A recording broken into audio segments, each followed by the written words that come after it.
Hello, Kidney Warriors. James here from Dadvice TV, your online kidney health coach, and this is Dadvice TV Live. And tonight we're going to talk about something that is really, really important, and it can be a trap that a lot of kidney patients fall into, especially when they're first diagnosed. When I was first diagnosed, and I'm sure most of you did the same thing, you were certain there's got to be some pill out there, or maybe if I just take the right supplements, things will get better. And there are some people, some scammers out there that are trying to help empty your wallet by promoting special supplements, some rare flower from the east side of a mountain in South Korea or something like that, swearing it'll help you for just $100 a month. And it's easy to fall victim to a lot of that because we want desperately to get better. We want our kidneys to be better, to not be on dialysis. So tonight we're going to talk with a specialist, a nephrologist, about supplements. We're also going to talk, I'm going to ask him about the ones that I take. There are 3. My doctor recommended them. ProRenal+D. Let me get it close to my head. A renal multivitamin. I also take Renadil, and I also take CoQ10 because my heart's not doing super great. But we're going to talk about when do supplements help? When do they not help? And answer questions about those and answer your questions along the way. So let's go ahead and let's jump right on in. Please welcome my guest back for a second visit. You guys may not remember him. It's been quite a while. I actually went back and looked at the video of the first time he was here. Boy, was I thin. I got to get back to those days. But please welcome Dr. Kracker. Hey, Doc, how you doing? Doing great. Great. Glad to be back. We had a great time last time. Yep, exactly. Now, as I had mentioned, kidney patients, they want to do everything to try to save their kidneys, to help improve their kidneys. And the internet is full of all sorts of flushes, restores, solutions, recommendations for all sorts of supplements. So naturally, kidney patients are eager to try those, but it can be a double-edged sword. Can you please explain why? Well, that's a great question. And you do lose a lot of micronutrients with kidney disease, or you become deficient in some for multiple reasons between your enzymes in the kidney or your protein levels being a little bit different. But then the other problem that really happens with kidney patients is that there are some vitamins that are harder to get rid of or that can accumulate. So without knowing it, people are taking vitamins and supplements that they think are great and good for them because they read that they were good. And they may not realize that they're actually building up and might have an actual negative effect when, unfortunately, you're taking them trying to provide a positive effect. So that becomes the biggest problem for patients, is what to take and how much. Because a lot of times you'll read, and I'm the same way, you come up with a problem or you think, oh, my elbow hurts, or, my skin's too dry. And, you read, oh, such and such might be good for you. Yep. But a lot of times what you don't see and what's not in there as much is just how much are we talking about and how did someone come up with that number? So that's the hardest thing for patients, and the hardest thing, even like I said, for if I do it, to look on the internet. It's more just like, oh, I've heard, ginseng and turmeric's good for you, but then you're like, well, how did you come up with 100 or 500? Or because you know how the internet goes. If 100 is good, you'll find someone that does 500 and someone that does 1,000. More's got to be better. Yeah, so it's the American way, right? If a little bit's good, a lot's got to be better. Yeah. So that's what that's one of the hardest things to do for anyone when you're just getting information out in the pharmacy or online or wherever your source is. It's always important to know where some of those numbers came up, the dosages came up from. or Now, where's the answer, and yep. how did that number get decided? Yeah. Now, are there supplements that you commonly find are needed? I'm not going to say good. I'm going to use the word needed by most kidney patients that are safe for them to just start, I guess, self-prescribing, or should they always hear it from their own healthcare provider? Well, it's always best to go over it with at least one of your healthcare providers, because there's certain medicines that some things will interact with. So it's always good to bounce it off your doctor. People a lot of times say, "Hey, can I take this?" And I always say the same thing. I'm like, "Bring the bottle next time you come in, and let's look at it, and we'll see." I'd say most kidney patients. I live in Chicago, and I know you're in the northern part of I'm the just state. outside of Detroit. Yeah, Really so close. most everyone gets vitamin D deficient just from living in the northern part of the country. But CKD and dialysis patients really will get vitamin D deficient. So most patients that just grab a vitamin D, they're probably safe because they need it, but you can still overdo it. And most patients do get low on the B vitamins as well. But that's partly where, so a lot of patients will take a multivitamin, but the problem is some of the more fat soluble vitamins can cause trouble and build up in CKD patients. And so sometimes just grabbing any multivitamin can be a problem. Because in general, you think just the general multivitamins you grab over the counter, they must be Mhm. approved, they must be safe. But once something, in my understanding at least, is once a vitamin, vitamin B1 or whatever you want to pick, vitamin C, once it's approved for people to take, anyone can just put vitamin C in a supplement. Doesn't have to be, a recommended amount. Like I said, if it's 100 milligrams you might need, you could make a vitamin C tablet with 1,000 milligrams and sell it over the counter if you want to. So there's no regulation on how much you should use, as long as you're using an approved, product or an approved vitamin, which something like vitamin C is. So the problem with just taking anything is that you may be taking, not enough of something, or more importantly, for kidney patients, you really want to avoid getting too much of something that you don't need as much of, or don't need at all in some instances. Yeah, it's funny the way I look. So I work in the automotive industry, so of course all my examples are automotive. I look at my health, my like vitamins and nutrients and all that as a road, and they want the road to be really nice and smooth, so you can just cruise on down the road and enjoy life. But when you get a deficiency, you're kind of starting to form a pothole. And if you have a big deficiency, you got a big pothole. And those cause problems. So hopefully you can adjust your diet or supplement to fill up that pothole. But if you take something you don't need, you're building speed bumps.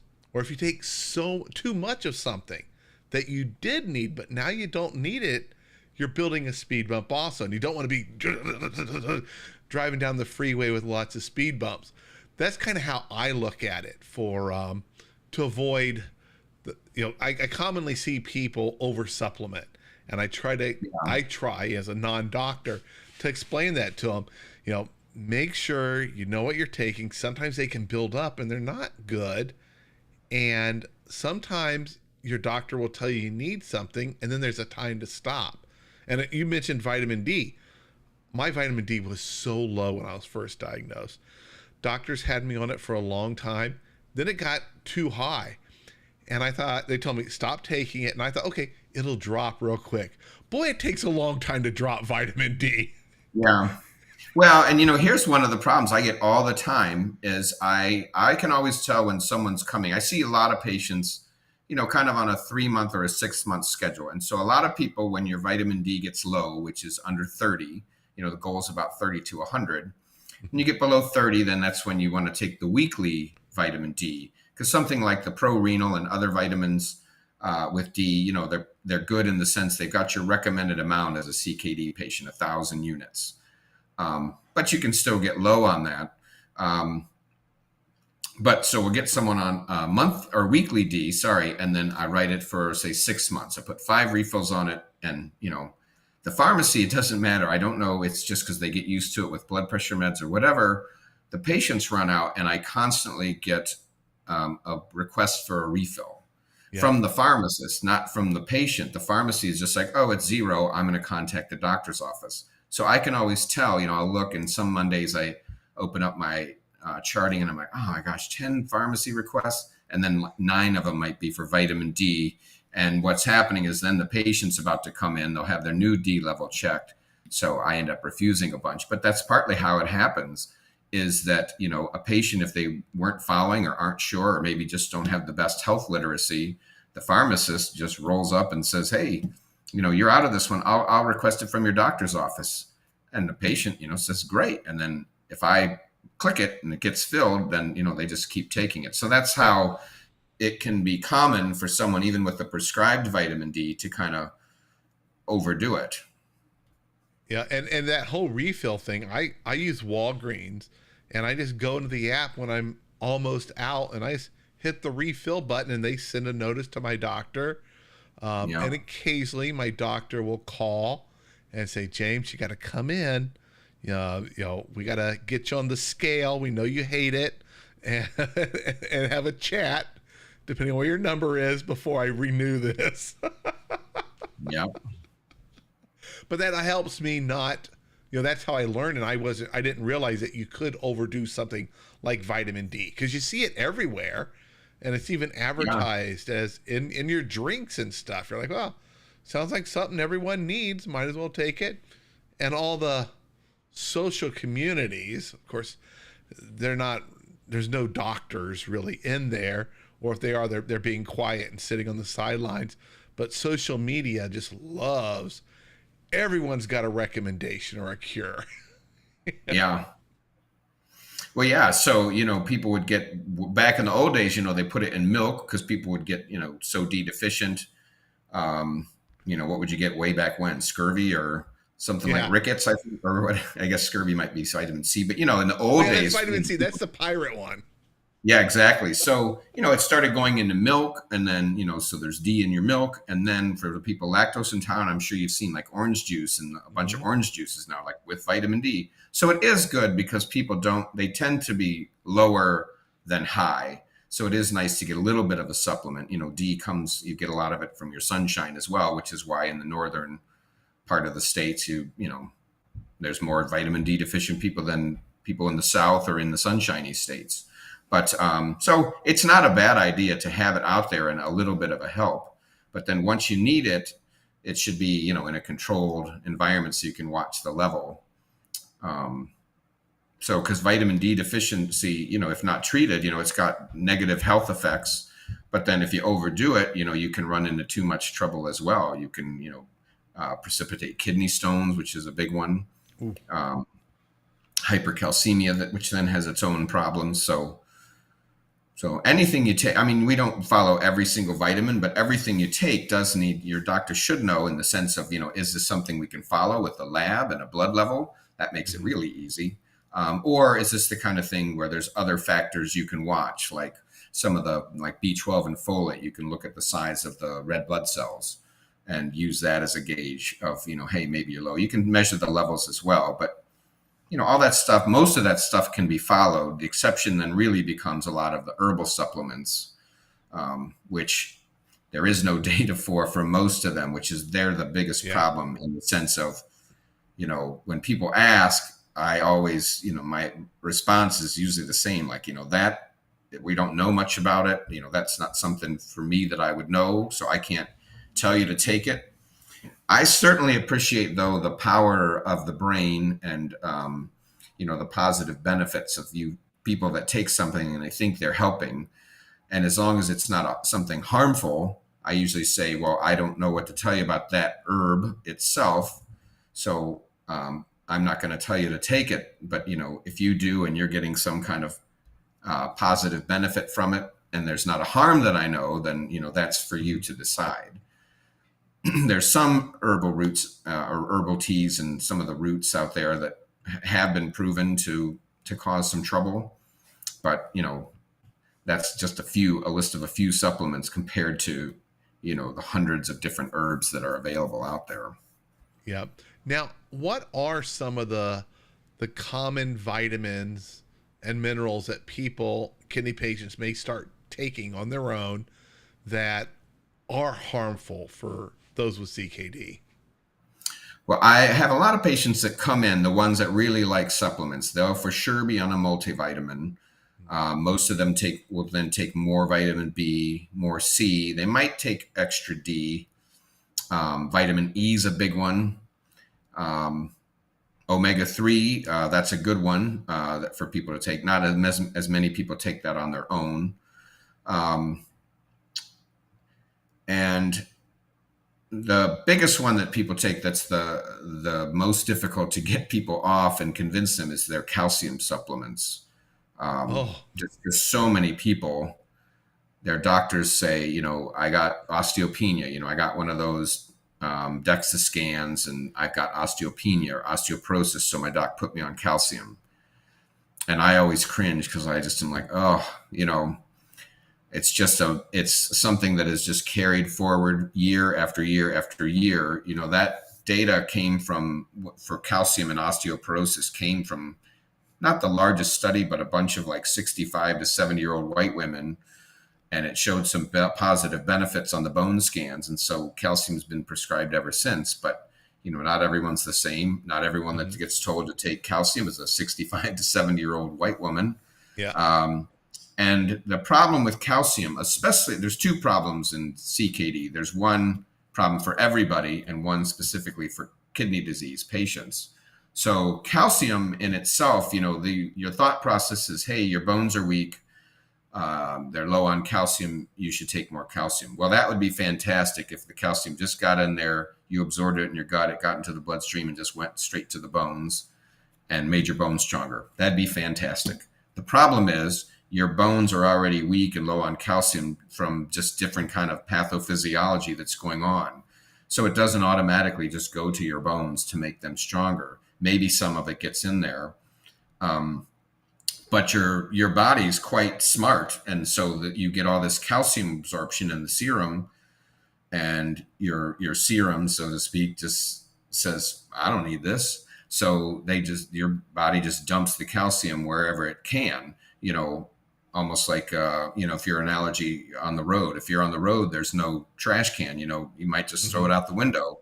I'm just going to dump it where you can. So the problem in humans is that means that the calcium gets deposited in soft tissues like your blood vessels, your heart valves, the blood vessels leading to the brain. So, and there's been studies in our data, in kidney data, that shows the more calcium patients take, specifically the studies started with dialysis patients because calcium was being used as a binder. And the more calcium that dialysis patients take, the more cardiac events they have, more strokes, more heart attacks, and their survival isn't as good. And then to take that even farther, now there's been cardiovascular data that realized they did a big study on women taking calcium that had no kidney disease. So kidney patients were even removed from the equation, probably for that reason that they calcify a little different rate. They actually calcify faster. And even their data in patients with normal kidneys showed the women taking the highest level of supplements had more cardiac events than the people that were taking lower amounts, and the events got lower and lower as you got the dose lower. So calcium for everybody as you age really isn't a great supplement. I'm not saying no one ever needs it. There are little pockets of people that would benefit. Certainly patients that have a reason and they get low calcium and have symptoms from it, they need it. But in general, the biggest supplement of all that people will come in on will be calcium, especially females, because their doctors are paying attention. They get the DEXA scans. They're told their bones are a little weak, so let's start on some calcium. Yeah, and I'm even careful with like Rolaids or antacids because there's calcium. Even I keep an eye on that. But luckily I've never had any bone issues. Just too much meat on the bone for me. Now you mentioned earlier, or we mentioned a couple times about multivitamins. why can't we just go into Walgreens or Walmart and buy like a bottle of Centrium, the multivitamin? Right. They've got them for all the different age groups. I've seen mine up there. Um, Yeah. why someone with kidney disease, especially really low kidney function, why is that not a good choice? Well, the Centrums of the world, they're excellent in the sense, that whole saying of like A to zinc. They've got some of everything. They really focused on adding some antioxidants, which are great for your immune system and other reasons. But the problem is they're just doses that are just picked and maybe for everyone based on either FDA recommendations from way back when or just for the general public. So the major things that are in multivitamins over the counter are that for kidney patients, there's a lot of things in a multivitamin you don't need. So there's more things that you don't need than the other way around. If you might need more. The only thing I can think of um, off the top of my head that kidney patients actually need more of compared to maybe their counterparts with no kidney trouble is vitamin D. Their vitamin D recommendations higher than a non-kidney patient. But the problem for kidney patients is, vitamin A tends to build up quite a bit, can cause trouble. Vitamin E can build up quite a bit um, and cause trouble. Calcium, which we just said, that's in just about every vitamin. If you're a kidney patient, you don't need calcium at all. Phosphorus, you don't need at all. Calcium and phosphorus together, tend to help spark that calcification and speed it up even faster. So you, by no fault of your own, just by having chronic kidney disease, are calcifying your body faster. Calcification is just part of all of our aging process. It just happens to all of us. It's just part of aging. Unfortunately, for kidney patients, a lot of reason being kind of related to like the calcium and phosphorus and a lot of boring, science and cellular science is that you unfortunately are calcifying faster than someone your same age, same demographics, but just no kidney function. So you add calcium and phosphorus to it. That's just building blocks for the skeletalization of your soft tissues. So the other thing, not everybody, but a lot of kidney patients have to watch their potassium. I bet a lot of your listeners have been told like, hey, it's getting a little high, especially because some of the meds, one of the best medicines, the ACE inhibitors and the ARBs, I'm sure you've talked about on your show Yep, for blood aces and pressure. arbs all the time. They're the cornerstone of therapy. They're fantastic drugs. And one of their side effects can be hyperkalemia or high potassium. The new drug, I don't know if you guys have covered, I'm sure you've covered a lot of the diabetic drugs. That new one, Corindia or finerenone, has shown good cardiac and kidney data for diabetic patients with proteinuria.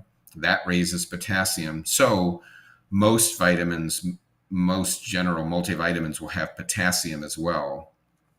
So there's a lot of things in there that build up that you don't need, but especially it's not just more like, oh, it could get a little high. Like vitamin A, it's a little bit more nebulous. Like, yes, vitamin A can build and can cause some trouble. It leads to a little bit of trouble with more hypercalcemia type patients. But other ones, they're not so great. Vitamin C, as it builds in kidney patients, can increase oxalate and lead to more kidney stones. Ooh. Calcium and phosphorus are big ones because you calcify faster. And that leads to the more calcification you have, the more cardiac disease you have, and you lower your mortality. And that's the one I don't know if you keep saying calcification a lot. If you ever want to know, or I bet you have patients out there getting those, those electron beam CT scans, or when your heart doctor says you need the cardiac CT scan. I'm getting one of those next Friday. Right. So those look at your and you'll be interested. You'll got to text me and tell me your number. So those look at risks. It's like a scale for risk factors. So I actually got one because my cholesterol molecule has always been big. And so my doctor finally said, listen, you get the cardiac CT with the calcification score. If it's low, if it's 0 or less than 50, then you don't need a statin. And if it's, it's like a scale of 0 to about plus 400, and anything over 400 puts you at high risk. And the bad news for all your listeners is that most kidney patients, their scores are high. So you get dialysis patients over 10,000 and the cardiac world considers more than 400 at risk.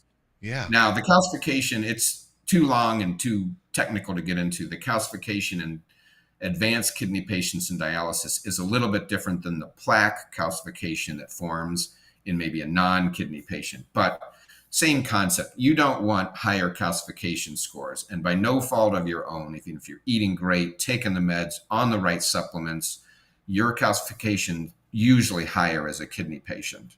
So these are real things that are in that vitamin that you'll never feel. You could be taking a Centrum for, right in your wheelhouse of demographics. Like you said, they got one for everybody. Yep. And you won't feel a thing, but it actually has some negative effects for you on the inside that are real and can lead to, accelerated issues. So if Not good issues. Yeah. And I was, not to go too sidetracked, but I was put on Jardiance. And I was all excited, but I had a 34% drop in my EGFR, so they stopped it. Oh, and wow. they think that there's coming from my heart. The doctor explained that it causes a restriction so that pressure going to the kidneys would go up or something like that. And because of that big of a drop, they believe there's a slight blockage in there. So I'm going to get the thing next Friday. I just found this all out Monday of this week. So it's a handful of days ago. And then they'll figure out what to do to address that. Yeah. Yeah. Well, good luck. I hope you get a nice low score. Yeah. Well, now I know at least a 400 is not great. Yeah. Yeah. Lower is better for your calcification score. Yeah. Now for a renal multivitamin, which I take ProRenal+D. This is made for kidney patients. It's got National Kidney Foundation logo all over it. These do not have, they're not carrying extra things that kidney patients don't need, correct? Right. Right. So all that stuff I said you don't need in a vitamin, it's not in ProRenal. Now it does have vitamin C, but it's got less because you need less as a kidney patient. And so just like I'd said earlier about that's the problem with like herbs or how do they pick that? The nice thing about ProRenal is that when they designed that vitamin, they used real patient data. So that's the best thing when I tell my patients about ProRenal, because I have a lot of patients that take it as well. And it's just not like picking numbers like here's your B, here's your C, whatever. All this stuff got based off of real patient data. Now, most of it, because there's not a ton of studies in CKD patients, a lot of the data came from transplant patients because they're heavily studied. But they have chronic kidney disease in different stages. Some of them not bad at all. Some of them, unfortunately not so great. But they base their vitamin needs on and micronutrient needs on actual real patient data. So that's the other nice thing about ProRenal is not only do we think it's designed well for you with chronic kidney disease, it's actually designed on real studies on real patients, which is always better than just something extrapolated from an animal study or literally just, whoever put it together's best guess off of what they've read for other studies for other things. So now this was recommended to me shortly after being diagnosed when I found a dietitian that I liked. I went through quite a few in the beginning that I did not like, but then I found a renal dietitian and she looked at my labs and we talked about how I was determined 100% to make it to stage 2 from 5 to 2. I touched stage 3 for a while. I'm right on that border now. My last labs were at EGFR at 29. So I had, it looks like an AKI on top of CKD when my big problem started. And I discovered what kidneys really do besides just making urine and that they can go bad. But this was recommended to me by my renal dietitian, and my doctor that I've worked with was okay with it. Every doctor that I've spoken to, when I moved, I told them I take this, what I do take. How would a person know if a renal multivitamin is something they should consider adding? Well, if anyone, obviously when someone comes to see me as a nephrologist, they have kidney trouble. So when people ask me, or if I ask them if they're on a vitamin, I tell them, like, if you want to take a multivitamin, this is what you should be taking because it's designed, literally designed for someone like you. So now some people will say, I don't want to take a vitamin. And, there's studies in dialysis patients, again, with more advanced disease, where actually there's been studies that showed mortality was better on patients that took a supplement and multivitamin than patients that didn't. Now, I think that's in the more severe cases. So I don't want to send a message of like, take a vitamin or you won't live as long, because I don't think that study exists. But clearly you can have better organ protection and better cellular health with the right amount of vitamins in your body. So I don't tell everyone that walks in the door they have to take it, but we talk about, multivitamins, new micronutrients, because people these days, it's available to take anything you want, between, vitamin shops, any pharmacy, supplement stores, protein shakes, people are taking you can get your hands on just about anything Yeah. short of a true pharmaceutical. So it's part of what we talk about of just, hey, what else do you take that's not, because everyone writes down their meds, but a good question that most docs should be asking is just like, what else do you take that isn't on here that you can just go buy yourself? And that's usually the way the conversation starts about what people take and how long they've been doing it. So sorry, I've rambled on. The original question was, why do I tell people ProRenal, or is that? Or how do they know when a renal multivitamin should be added?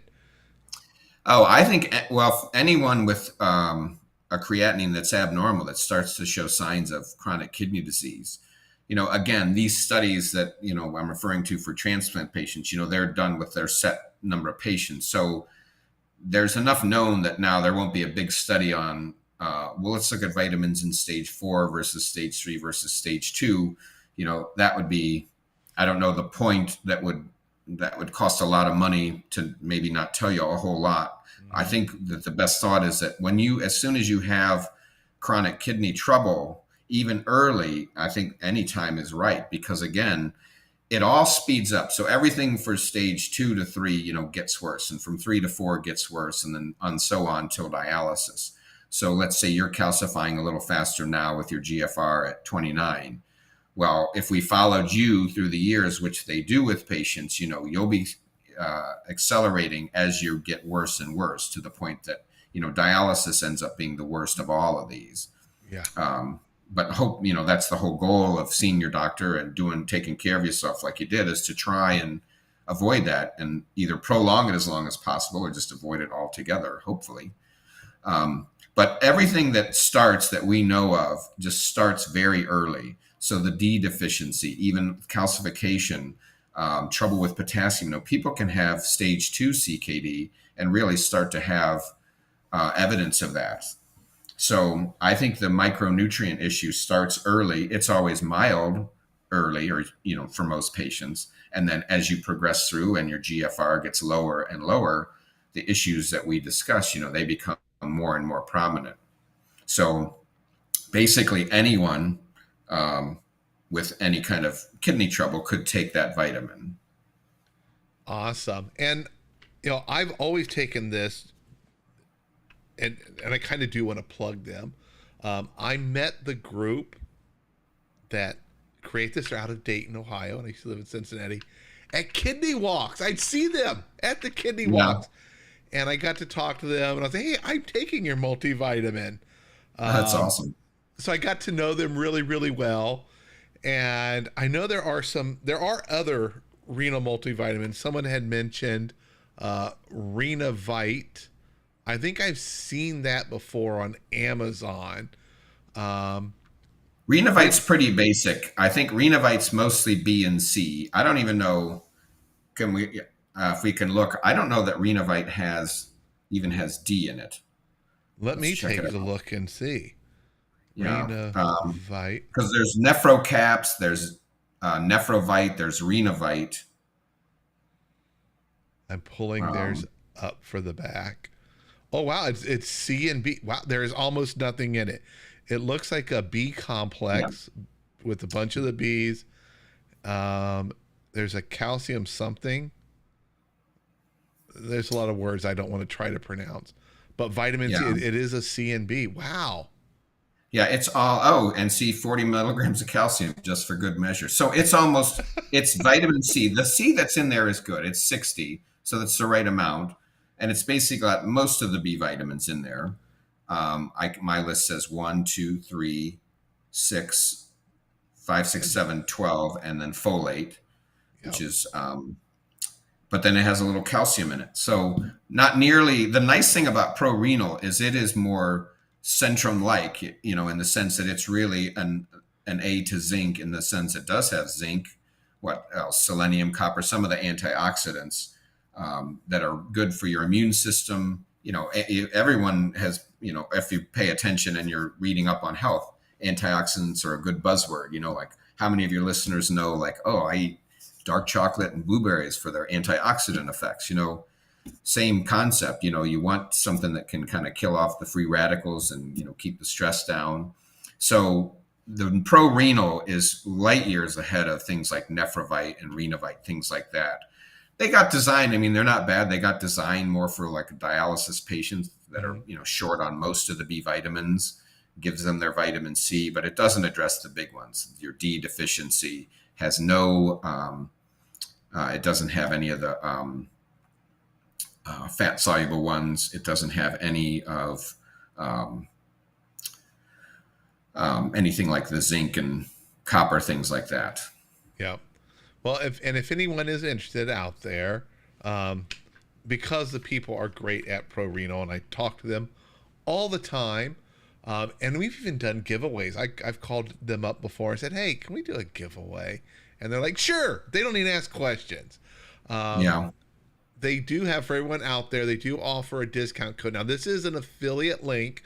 I don't do many of these. This is one of the very few affiliate links I do use. And for those of you out there, affiliate link means when you buy it, they give me a small little like referral fee, just for passing it around and helping get the words out there. But if you guys want to use the coupon code, you get a discount on it. And you can go to myprorenal.com to learn more or to purchase it if you want. It's not available at like Walgreens or Walmart or anything like that. Yeah, Wisconsin Grandma, one of the regulars, says, I eat blueberries every day, a handful for breakfast. They're good for you. You're right, Grandma. That's right. That's the antioxidants. So the ProRenal is nice for patients to kind of get those antioxidants in there. I saw another border that went up and said about, is it available in Canada? So yes, Yeah. that person in Canada can go to the ProRenal website, and I'm pretty sure they've now got they've got it on Amazon. I don't know how Amazon works, but the benefit I know going through the company, which is where I tell our patients to try and go, is that they have a free home delivery program. So you pay for the vitamin, but then they'll ship it free to your house, which is kind of nice this day and age, where Yep. you pay $30 for something, and then they're like, well, but it's $38.95 just to Oh, drop it in a box and send yeah. it for 50 cents. So the shipping is free, and I believe their home delivery program is that case where you every 90 days they just charge you for the vitamin and then ship it for free. So that's quite nice. Um, Amazon's another way to do it. You can get it, if you took the name in and took it to Walgreens, ProRenal's out in the distributors, so they could probably find it, but they Oh. tend to charge more. So, Oh, yeah, yeah. Well, we well, and I'll pay tell you a story. we I pay told, enough for health care that we're always looking for ways to save money. Go ahead and tell your oh yeah, story. yeah, I told a lady, I said, hey, it's, I think we had 30 and 90-day bottles, and we had, since I use this a lot, I actually went to the hospital pharmacy, the outpatient pharmacy where I had my clinic. And I said, hey, I'm going to have a lot of people taking this. Why don't you stock some on your shelves? And that way, they could come down, and we talked about pricing. I'm like, it'd be nice if you kept it similar to to the website, but people then had the option to come in. And so they did that because, sadly, in this day and age, in the area I work, some people were like, I don't want to do the home delivery. And I'm like, why not? Of course, who turns down free delivery? And people said, oh, people will just take stuff that's not theirs. Yeah. So they actually preferred to go in somewhere. But I had one lady that took the pamphlet I gave her and took it to Walgreens, and they said, we'll get it for you. And I think at the time you could get a 30-day bottle. I think it was about $18, but you could get the 90-day bottle for $30. So she went to Walgreens, and Walgreens got her a 30-day bottle and charged her $27. And I said, why don't you just for $3 more go through the company and you get triple the vitamin? Mm-hmm. She's like, I want to get everything from Walgreens. And I thought, wow, there's loyalty that you're paying 30 days. So it's available. It's not like this hidden thing for some of the people watching. You just type ProRenal into your computer, and between Amazon and that website that you keep showing, you can find it. And if there's people out there that really want it from their pharmacy, they could take that to their pharmacy and just say, please get me this. And as long as they're hooked into certain distributors, the pharmacist could find it for them. So, yeah, I am big on finding who has what the cheapest. And when it comes to like my shopping, there's stuff I add to my water for flavoring. It's dehydrated, like oranges and lemons, stuff like that. No sugar, nothing else added to it. It's called True Lemon. It's the brand. And Walmart is the only place I buy it because it's the cheapest, not because I want to buy it from Walmart. So, yeah. And when people ask me, I'm like, this is the best place. Go there. It's the cheapest. Go to your Walmart. Yeah. So can I flip it around on you? I know you're interviewing and doing all the questions. Can I ask you a question about your listeners? Yep. Do you have a lot of people that take protein supplements or that have really gotten into, building muscle and eating more protein and take protein supplements?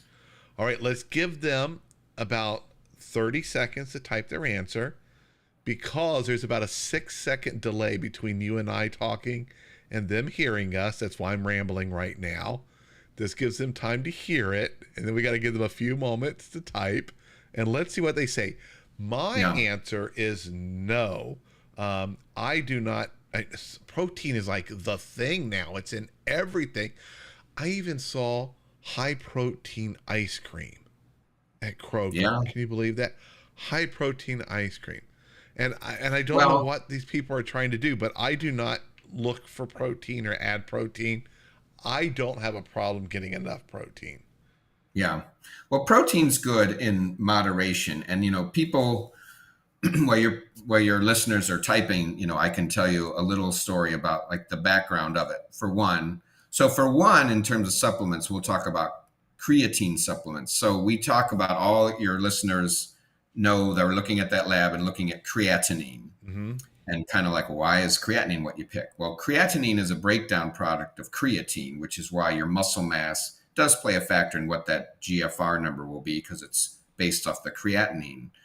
But the people that take creatine supplements, then they're overloading. That breaks down to creatinine. And so sometimes I get perfectly healthy people come in, and they come in and they're all jacked up. And I'm like, how much do you lift and how often and what's your supplement?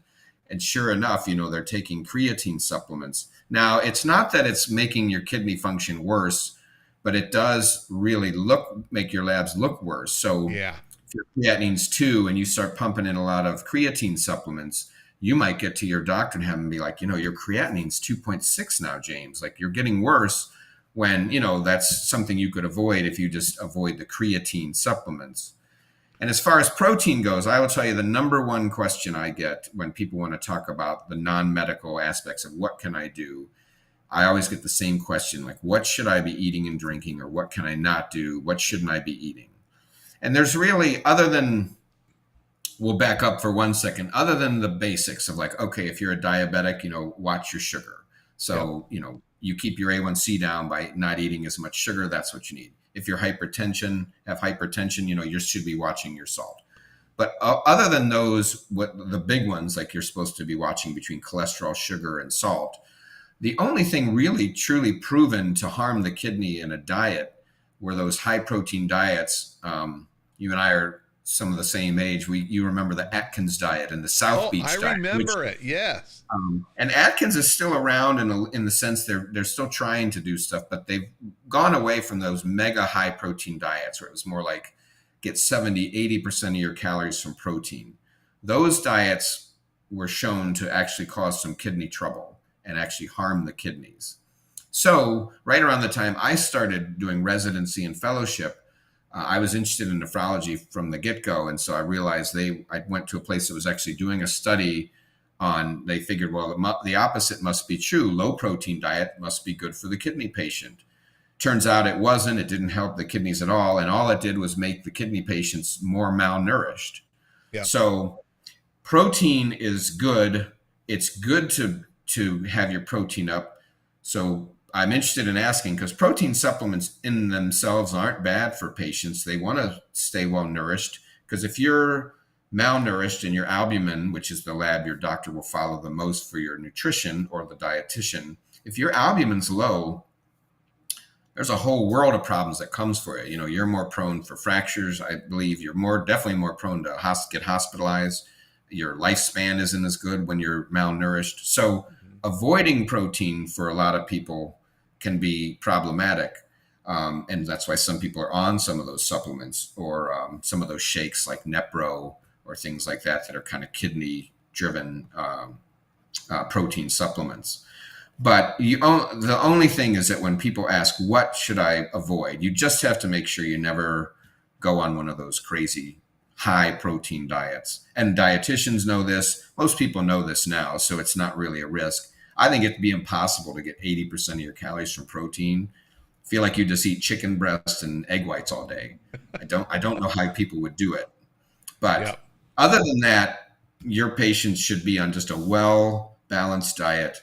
Definitely protein isn't bad for them, and it's good to have just a nice, good balance. And however they get their protein, great. But for the patients on supplements, you really want to make sure, maybe it's best to work with a renal dietitian so you can kind of do the math. People talk about do the math of your macros. You just want to make sure that if you're doing a protein supplement because you're focused on, building muscle mass, because, muscle mass isn't just for, 25-year-old dudes that just want to get bigger and impress people. There's a lot of elderly patients that really need to try and build muscle to try and just help the basics in life. Like, hey, I want to walk without this walker, or I need my strength so I can, the data about, getting out of a chair. Like if you can't get out of a chair, all of a sudden you've got worsened mortality. So there's a lot of people that are trying to build muscle, and protein supplements are a good part of that. My message would just be work with somebody, whether it be your GP, your regular doctor, your dietitian, or even a trainer, just to make sure like, hey, I just want to make sure I'm not overdoing it and I'm keeping my protein intake, 30, 40, 45% of my diet and not going crazy. Yeah. Well, we got the results in here. Okay. The vast majority said no, they don't overdo it with protein. They're not adding protein. We did have a few people who said they do take some protein. And Mark even said he takes creatine. And he is. Oh, he said he quit. Okay. Yeah. He eats a lot of chicken and no longer takes a protein shake. Yeah. So for your people that do want to take them, protein supplements are okay.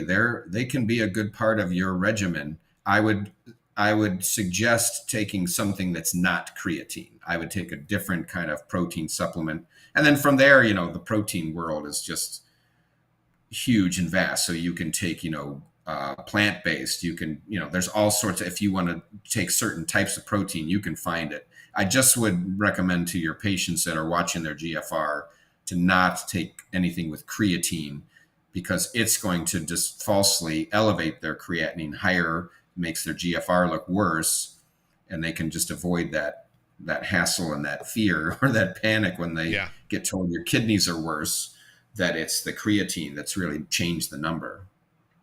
All right, one more question, and we're approaching the top of the hour here. Should all kidney patients just avoid herbal supplements? We kind of talked a bit about that. And in my mind, when I think herbal supplements, I think unregulated, don't know where they're being made or what's in. I've seen so many recalls where Well, things that's have the risk. bad stuff in them. Yeah. Well, that's the risk of any kind of supplement like that, is that you don't know who put it together, how, what. It's not regulated. And you and I were talking offline before this just to get organized. And I said, I've got people that they're like, I go see an herbalist, and it's like, I don't know what they're taking. Um, but I'd never say never, so for instance, you take coenzyme Q10, that's got great Yep. data. It is not proven to have any kind of, there you go. It has, Costco cheapest. yes, it stood the test of time. It has great cardiovascular help. And it doesn't have any known side effects for the kidney. And, things come and go. Everyone, I feel like lately, especially with the statins and with vaccines, I feel like there's a lot of doctor bashing these days of like, well, you were just doing that for money. And it's like, at the time, the data was good. And when the statin data came out, it looked like a game changer. And it's not that the statins haven't made great progress for some of your cholesterol and LDL numbers. What's come to be is that now that we can get more advanced and have done more and more studies, is that what they realize is that the LDL level, which is where the statins really make their mark, isn't probably the be all end all of cardiac disease. And it's probably not a bigger role for everyone as thought. So here's another one, since we're talking about vitamins. Here's another perfect example, is vitamin E. You know how through the years, you're old enough to know, it's like, God, I remember the vitamin E phase, or remember when everyone, was taking just, as much vitamin C as they could because it was Everything good just for comes cold. around, it seems like. So it does. So vitamin E was kind of a hot one in the cardiology world. I don't want to get my times wrong. It was either maybe late 80s into the 90s or whatever. So they ended up, so one big study that was studying things like, statins and other things, decided we're going to have an arm of this study to look at vitamin E and look at, either, I don't know if it was no E, low dose and high dose, or just like no E and a pretty good dose of vitamin E. And they literally had to stop the vitamin E arm of the study early because the vitamin E, people taking vitamin E for their heart actually had worsened cardiac outcomes. So, and it's not that, any doctor at the time or, anyone selling vitamin E was like, hey, take this. It seemed to be good. There was some small, because what happens is a small study will look at it and say, hey, this looks good. But then what happens is, as you start to study and study more, you might realize like, all right, here was a well-designed study that not only showed vitamin E didn't help the heart, it actually was making things worse for whatever reason. So that's why vitamin E dosing really fell back, and why you don't see a lot of people that walk in these days and they're like, oh, I take vitamin E, like vitamin CoQ10, like that's a big one. A lot of cardiac patients take that one. Not many people these days will take E. Some do, because, you can walk in a vitamin store and you can be like, I read vitamin E is good for you, and you can still grab it in big doses. But that's a perfect example of one that, thought was thought to be good, turned out not to be. So the problem is, and circling back to the supplements, is that it's just unknown. And even if there's a tiny study that showed, hey, looks like, the root of this plant, might be good and reduce this and, helps your heart, you're taking a leap of faith with that because, things, you just don't have a big study to prove it. And now, as time goes on and the more people that take something, they'll start to do, I know in the psych world, they're doing more stuff with herbal supplements and depression and insomnia, just to kind of see like, hey, a lot of people, take this dandelion root for whatever, like, is it helping? So as time goes on, more and more herbal supplements will get looked at, but but again, I try not to say never if it's something that I know doesn't, or if there's not a known problem, because they might say, they have a story behind it. They're like, my mother took this and, they told her she had 2 months to live and she lived 5 years. And so I take this. Is this okay? Like ginkgo biloba or something. Yep. It's not known to be a pathogen. So I just, harmful to the kidney. So I will say, well, again, it's not regulated. I don't know what to tell you. I don't have enough experience, but that's when you've got to decide on your own. And so people then will make that choice. Yep. Now here's a question from the audience that I think we kind of touched on it, about calcium. And I had mentioned, even when I take antacids, I'm really, really careful. And someone asked, well, if you have like acid reflux or you need an antacid, what do you recommend they take? Well, that's where there's two things out there for reflux. There's the PPIs like omeprazole, which is Prilosec. There's pantoprazole and omeprazole. The problem with them is that they're short-term drugs, but people get started on them and they feel better and then they just stay on them. And there's actually been two studies out there that show, at least two that I can recall, that showed people with CKD that take a PPI. So for your listeners on omeprazole or pantoprazole, there's studies that showed, although it doesn't directly cause kidney trouble, it can accelerate your chronic kidney disease. So someone like you that's trying to either go up or like, I don't want to drop, like a long-term PPI for you is not a good idea. Now, if you get an ulcer and you're on it for 6 weeks, that's all right. So calcium isn't great. The PPIs aren't great. So what you have to stick with that we know of are the H2 blockers, which all that's left is Pepcid. There was Pepcid and the other one got taken off the market. The older one, which is, I'm now blanking, that people used to take. So Pepcid is an H2 blocker used for reflux that doesn't have any known negative effects to the kidney. But short term, to answer James's question, in the short term for reflux, you could get a lot of relief with a proton pump inhibitor, these pantoprazole or omeprazoles. There's another one called esomeprazole. Those would be okay in the short term. And, it's, if just once in, every 5 months, you ate something, you ate tomato sauce or whatever, like it always gives me heartburn. I take 2 Tums, I can sleep at night. If you did that once or twice a year, that's not going to be a problem. But the problem, as you know, what happens is like, well, this makes my stomach feel better. And then you take it 2 days later. And before you know it, there's people out there that are popping 4 Tums a day just because it helps keep their stomach feeling better. And over time, that's where it's really going to hurt you. So calcium is not a great long-term solution for anything. Now, I'll tell you, my go-to, and I just realized it is an herbal, is ginger. And I absolutely hate the taste of ginger. It feels hot and spicy to me in my mouth. Yeah. But there's an Asian market that we shop at all the time here, and they have these little tiny pieces of ginger that are all individually cut and wrapped. And I'll use one of those. It burns my tongue. I don't need to finish the whole little thing, but I'll suck on it, and it seems to, at least for me, that helps. But I have occasionally needed to grab the bottle of Tums because something just didn't do too well for me. And once in a blue moon, that's not gonna hurt you. And that's a perfect example, like with the ginger, of just like, what are you putting in your mouth? Did you see the guy cut it? What's the dose of it? But it works for you, and it's a way to avoid medicines and other things that you don't need with something more natural. So that's a perfect example of just saying, I can't prescribe you what ginger to take, but if it works like that and we don't think it harms you in other ways, then, go ahead. Yeah. All right. We are out of time. Thank you so much. This has been so helpful and so informative. And for everyone out there, I will be back on Monday.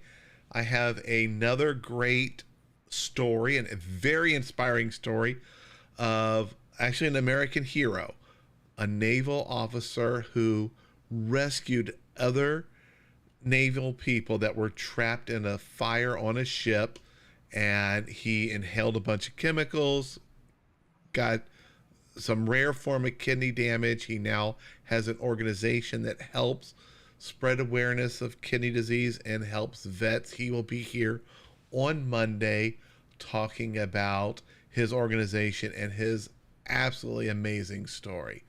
Wow, that's fantastic. Yeah, it is called the Enlisted Kidney Project. That's it. EKP. You got to watch it, Dr. Kracker. It I is will. inspiring. That's And I grew up in the military. My dad's retired Air Force, so I'm an Air Force brat, a military brat. So the military has a strong place in my heart, and all those who have served and are serving our country. I was amazed by it. And his story, it just brings you to tears to read it. What he did and how he turned something very negative into a purpose. And he's actually changing things. And he got some things changed in the government to help vets with kidney disease. Wow. All right, everybody. That's amazing. Yeah. I'll be back. Thank you so much for having me. Yeah. All right. Talk to you later. Bye, everyone.